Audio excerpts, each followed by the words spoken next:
Shweta and welcome to Radiant Future Classes. तो दोस्तों आज हम लोग ऑर्गेनिक केमिस्ट्री में कार्बोक्सिलिक एसिड के बारे में पढ़ेंगे। क्या कार्बोक्सिलिक एसिड के बारे में पढ़ेंगे, इसके हम फंक्शनल ग्रुप के बारे में जानेंगे, इसके हम सूत्र के बारे में जानेंगे और इसके हम आईयूपीएसी नामकरण सीखेंगे और कॉमन नेम भी सीखेंगे। यानी आज हम लोग क्या सीखेंगे, कार्बोक्सिलिक एसिड के बारे में जानेंगे कि आखिर में कार्बोक्सिलिक एसिड क्या होता है और यह कैसे बनता है और इसका फंक्शनल ग्रुप क्या होता है और इसका यूपीएसी नेम हम कैसे लिखते हैं। तो चलिए हम लोग स्टार्ट करते हैं कार्बोक्सिलिक एसिड। तो सबसे पहले यहाँ पे हमारा क्या है, फंक्शनल ग्रुप है। क्या है, फंक्शनल ग्रुप है। तो इसको क्या है, यहाँ पे ये हमारा ये क्या है, फ्री वैलेंसी और COOH है। क्या है, ये कार्बोक्सिलिक एसिड का क्या होता है, फंक्शनल ग्रुप होता है। और यहाँ पे क्या है, इसका स्ट्रक्चर है। क्या है, ये स्ट्रक्चर है, ये यानी ये क्या होता है, फ्री वैलेंसी होता है और उसके बाद C होता है और डबल बॉन्ड O होता है और फिर O और फिर क्या होता है, H होता है। उसके बाद यहाँ पे देखेंगे कि ये क्या होता है, यानी ये जो होता है फ्री वैलेंसी होता है। क्या होता है, फ्री वैलेंसी होता है। फ्री वैलेंसी यानी यहाँ पे क्या होगा, यहाँ पे कोई भी कार्बन ग्रुप जुड़ जाएगा। क्या होगा, यहाँ पे कोई भी कार्बन ग्रुप जुड़ जाएगा। इधर तो जुड़ेगा नहीं क्योंकि यहाँ पे हाइड्रोजन है, यहाँ पे इधर जुड़ सकता है। तो यहाँ पे देखेंगे कि इस फ्री वैलेंसी पर हाइड्रोजन या कोई कार्बन चेन उपस्थित रह सकता है। क्या, यहाँ पे हाइड्रोजन या कोई कार्बन चेन उपस्थित रह सकता है यहाँ पे। उसके बाद यहाँ पे देखेंगे इसमें कार्बन चेन में कौन कौन हो सकते हैं, जैसे एल्काइल ग्रुप हो सकता है, साइक्लिक कार्बन चेन हो सकता है, अल्कनाइल ग्रुप हो सकता है और अल्कनाइल ग्रुप हो सकता है। उसके बाद बेंजीन रिंग भी हो सकता है।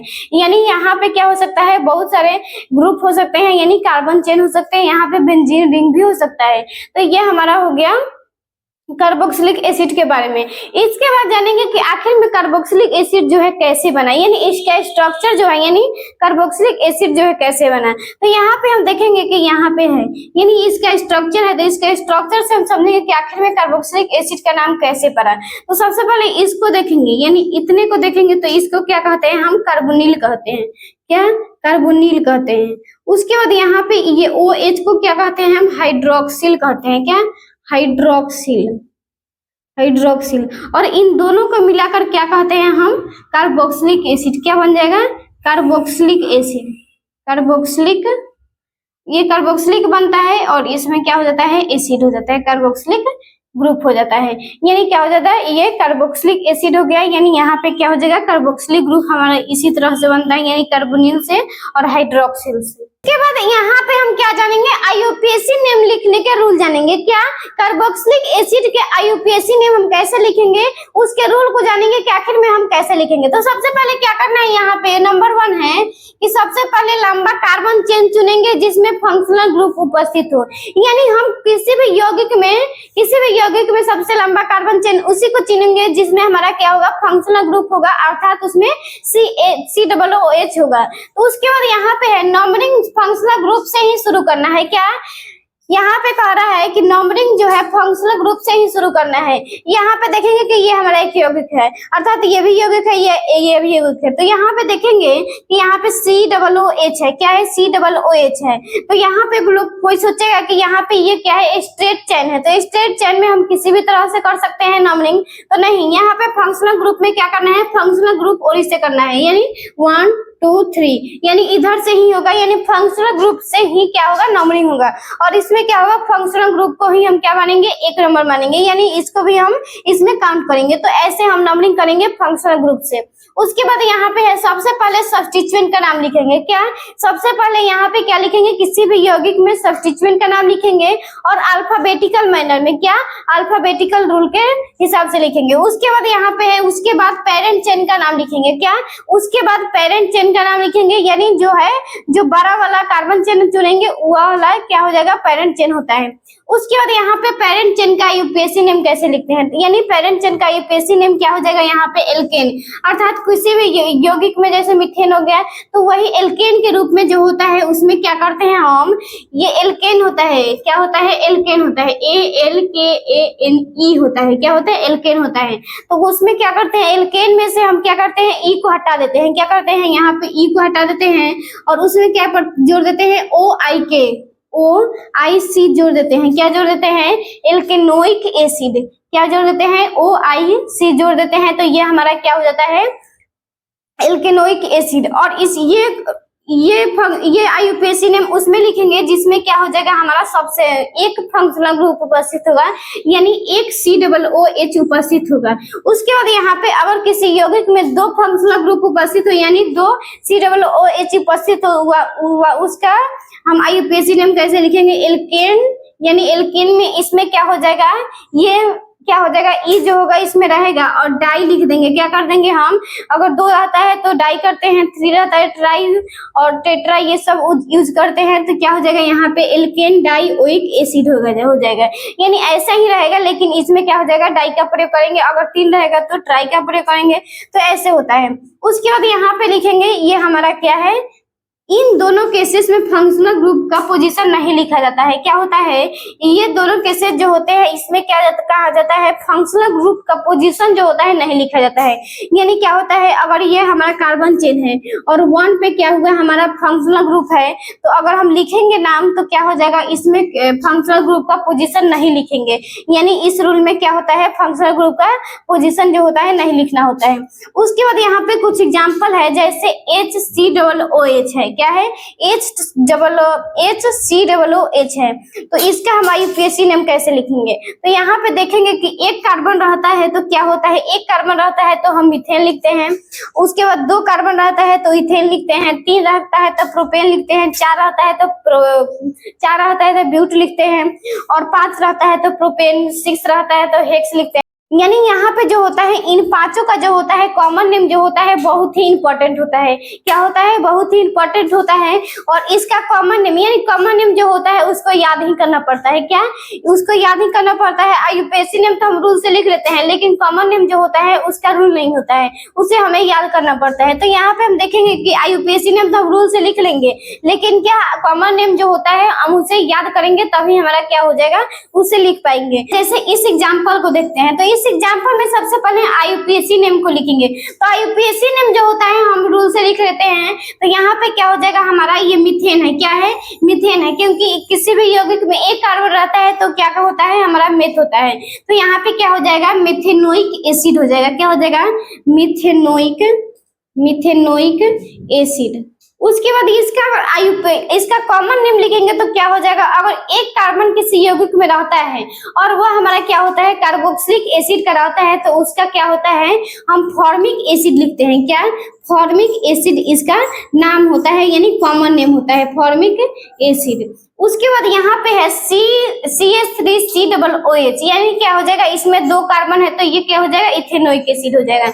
तो इसमें क्या हो जाएगा, इथेनोइक एसिड हो जाएगा। तो इसका अगर आईयूपीएसी नेम होगा तो इथेनोइक एसिड। और इसका हम कॉमन नेम अगर लिखेंगे तो क्या हो जाएगा, हमारा एसिटिक एसिड हो जाएगा। क्या हो जाएगा, एसिटिक एसिड हो जाएगा, एसिटिक एसिड। उसके बाद इसका लिखते हैं, यानी इनमें क्या है, 3 कार्बन है। क्या है, 3 कार्बन है, तो प्रोप का यूज होगा। तो क्या हो जाएगा यहाँ पे, प्रोपेनोइक एसिड। क्या हो जाएगा, प्रोपेनोइक एसिड हमारा क्या हो जाएगा, आईयूपीएसी नेम हो जाएगा, प्रोपेनोइक एसिड। उसके बाद इसका अगर हम सीरियल नंबर लिखते हैं, यानी कॉमन नेम लिखते हैं, तो क्या हो जाएगा हमारा, प्रोपायोनिक एसिड। क्या हो जाएगा, प्रोपायोनिक। क्या होता है, प्रोपायोनिक एसिड। इसमें क्या होता है, प्रोपेनोइक में क्या करते हैं, हम प्रोप लिखते हैं, उसके बाद यहाँ पे ए रहता है और इसमें क्या रहता है, आई रहता है। यानी कॉमन नेम में आई रहता है और आईयूपीएसी नेम में क्या रहता है, ए रहता है। ये हमारा हो गया। उसके बाद यहाँ पे ब्यूट का है। क्या है, इसमें 4 कार्बन है, तो क्या लिखेंगे, ब्यूटेनोइक एसिड। क्या, ब्यूटेनोइक एसिड, ब्यूटेनोइक एसिड। उसके बाद इसका अगर हम कॉमन नेम लिखते हैं तो क्या हो जाएगा, ब्यूट्रिक एसिड होता है। क्या, ब्यूट्रिक एसिड होता है, ब्यूट्रिक एसिड। उसके बाद इसका लिखते हैं, यानी इन पांचों का, यानी इसमें 5 कार्बन है तो इसका क्या हो जाएगा, प्रोप का यूज होगा। और इसका आईयूपीएसी नेम क्या हो जाएगा, प्रोपेनोइक एसिड। क्या हो जाएगा, प्रोपेनोइक एसिड। उसके बाद इसका अगर हम कॉमन नेम लिखते हैं तो क्या हो जाएगा हमारा, इसका होता है वैलेरिक एसिड। क्या, वैलेरिक एसिड, वैलेरिक एसिड, यानी इसका हमारा कॉमन नेम होगा वैलेरिक एसिड। तो ये हमारा क्या होगा, इसका कॉमन नेम तो हमें याद करना ही पड़ेगा। हम आईयूपीएसी नेम लिख लिए रूल से, यानी इसके रूल से हम आईयूपीएसी नेम लिख लिए, लेकिन इसे कॉमन नेम जो होता है हमें याद करना ही पड़ता है। यहाँ पे है कि यदि कार्बन चेन में 2 COOH उपस्थित हो, यानी क्या, यदि किसी कार्बन चेन में 2 COOH यानी 2 कार्बोक्सिलिक एसिड उपस्थित हो, उसका हम नामकरण कैसे करते हैं। तो सबसे पहले इसमें क्या करना होता है कि अगर 2 कार्बन उपस्थित होते हैं, इसका तो हम आसानी से लिख सकते हैं। क्या हो जाएगा, इसमें हमारा इथेन डाइओइक एसिड हो जाएगा, क्योंकि इसमें 2 कार्बन है तो इथेन लिखा जाता है, इथेन और 2 कार्बन है तो क्या हो जाएगा, यानी 2 कार्बोक्सिलिक एसिड हो जाएगा है, तो यहाँ पे इथेन डाइओइक एसिड हो जाएगा, डाइओइक एसिड। उसके बाद अगर इसका लिखते हैं तो इसमें हमें नंबरिंग करना होगा, और यहाँ पे एक फंक्शनल ग्रुप है उपस्थित है और एक यहाँ पे है। तो क्या करना है, इसमें फंक्शनल ग्रुप से ही नंबरिंग जो है शुरू करना है, और फंक्शनल ग्रुप पर ही क्या करना है, अंत करना है। तो यहाँ पे क्या हो जाएगा, अगर यहाँ से नंबरिंग करेंगे तो 1 2 3 4 हो गया। उसके बाद यहाँ पे ये हमारा क्या बच गया, सब्स्टिट्यूएंट बच गया। तो क्या हो जाएगा, यहाँ पे 2 मिथाइल हो गया। उसके बाद यहाँ पे 4 कार्बन है, यानी 4 कार्बन है तो 4 कार्बन के लिए क्या करते हैं, यूज ब्यूटेन करते हैं, ब्यूटेनोइक एसिड हो जाएगा। क्या हो जाएगा, ब्यूटेन डाइओइक एसिड हो जाएगा। क्या हो जाएगा, ब्यूटेन डाइओइक एसिड होगा, ब्यूटेन डाइओइक एसिड। तो ये हमारा इसका आईयूपीएसी नेम हो गया। उसके बाद और इसका जो होगा कॉमन नेम नहीं होगा, क्योंकि बड़े यौगिक का कॉमन नेम जो होता है नहीं होता है। ये कार्बोक्सिलिक एसिड में जो होता है निश्चित है, यानी कॉमन नेम जो है निश्चित है, लेकिन वह इंपॉर्टेंट है, यानी उन्हें क्या करना पड़ता है, याद करना पड़ता है। उसके बाद यहाँ पे है कि इसमें क्या करेंगे, सबसे पहले यहाँ पे C2H5 है। क्या है, C2H5 है, तो इसको हम यहाँ पे कहे, यानी क्या है, ये यहाँ पे है एक कार्बोक्सिलिक एसिड, तो यहाँ से हम शुरू करेंगे। लेकिन यहाँ पे सबसे पहले हम लंबा कार्बन चेन चुनेंगे। तो लंबा कार्बन चेन चुनने के लिए यहाँ पे C2H5 है। क्या है, इसमें हमारा 2 कार्बन निकलेगा, तो यहाँ पे इसको हम बनाते हैं, तो CH3 CH, उसके बाद CH2 CH3, यहाँ पे 2 कार्बन निकल गया।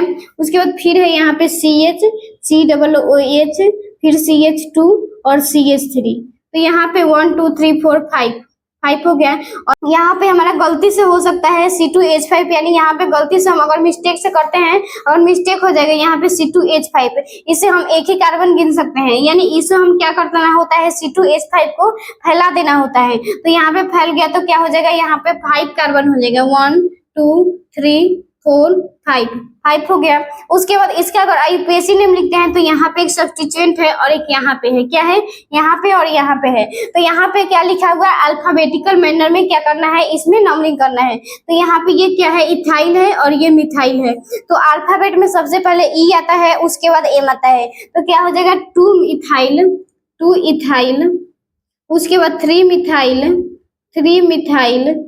उसके बाद यहाँ पे पेंटेनोइक एसिड हो जाएगा, पेंटेनोइक एसिड हो जाएगा।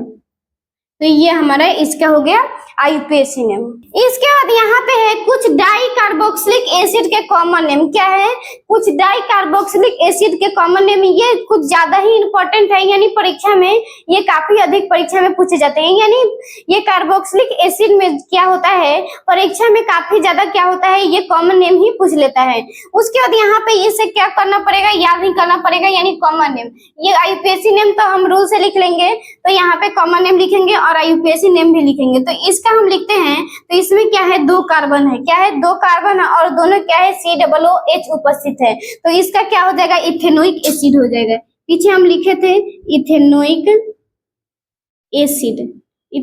एसिड। उसके बाद इसका अगर लिखेंगे हम इन सभी का, तो यहाँ पे क्या है, यहाँ पे 3 कार्बन उपस्थित है, एक ये और एक ये। तो क्या हो जाएगा, यहाँ पे प्रोपेनोइक एसिड हो जाएगा। क्या हो जाएगा,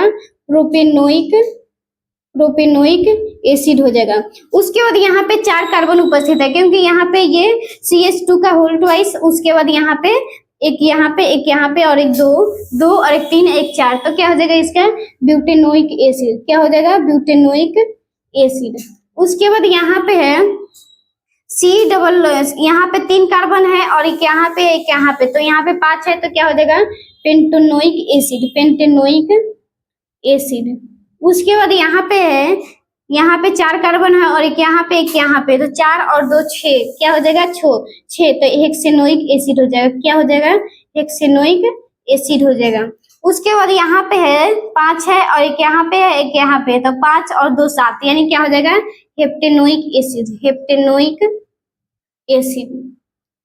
तो ये हमारा हो गया। उसके बाद कॉमन नेम याद करेंगे। क्या कॉमन नेम, यानी कॉमन नेम, यानी यहाँ पे इसका हम कॉमन नेम लिखेंगे तो क्या हो जाएगा, कॉमन नेम के लिए हम आपको एक शॉर्ट ट्रिक्स बताते हैं।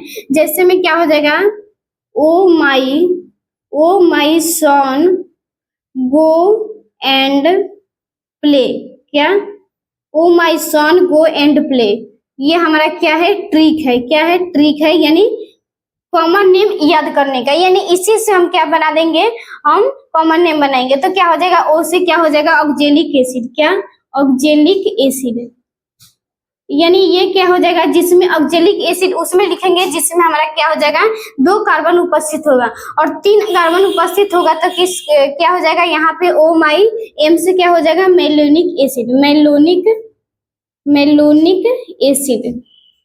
उसके बाद यहाँ पे है 3 यानी 4 कार्बन उपस्थित रहेगा, यानी ब्यूटेनोइक एसिड का हम कॉमन नेम लिखेंगे तो क्या लिखेंगे सक्सिनिक एसिड, क्या सक्सिनिक एसिड। उसके बाद यहाँ पे है अगर 4 यानी पेंटेनोइक एसिड का कॉमन नेम लिखेंगे तो क्या हो जाएगा जिस, यानी गो से ग्लूटामिक एसिड, ग्लूटामिक एसिड। उसके बाद यहाँ पे है एंड, यानी हेक्सेनोइक एसिड का कॉमन नेम लिखेंगे तो क्या हो जाएगा एडेपिक एसिड, एडेपिक एसिड। उसके बाद यहाँ पे है हेप्टेनोइक एसिड का अगर कॉमन नेम लिखते हैं तो क्या हो जाएगा यहाँ पे प्लेस से पाइमेलिक एसिड, पाइमेलिक एसिड। तो ये हमारा क्या हो गया, ये ट्रिक है। इससे हम क्या कर सकते हैं, कॉमन नेम को याद कर सकते हैं, क्योंकि ये कॉमन नेम यानी डाइकार्बोक्सिलिक एसिड का कॉमन नेम जो होता है बहुत परीक्षा में पूछा जाता है। यानी आज हम लोग डाइकार्बोक्सिलिक एसिड तक यूपीएससी नेम सीख लिए। इसके अगले वीडियो में हम ट्राई, यानी अगर किसी यौगिक में 3 कार्बन उपस्थित हो यानी 3 कार्बोक्सिलिक एसिड उपस्थित हो उसका यूपीएससी नेम सीखेंगे। उसके बाद और भी कुछ सीखेंगे यानी कार्बोक्सिलिक एसिड से जुड़े हुए। आई होप इस वीडियो में आप लोगों को कार्बोक्सिलिक एसिड के बारे में जरूर समझ आया होगा, तो प्लीज वीडियो को लाइक करें और ऐसे ही वीडियो के लिए चैनल को सब्सक्राइब करें। Thank you.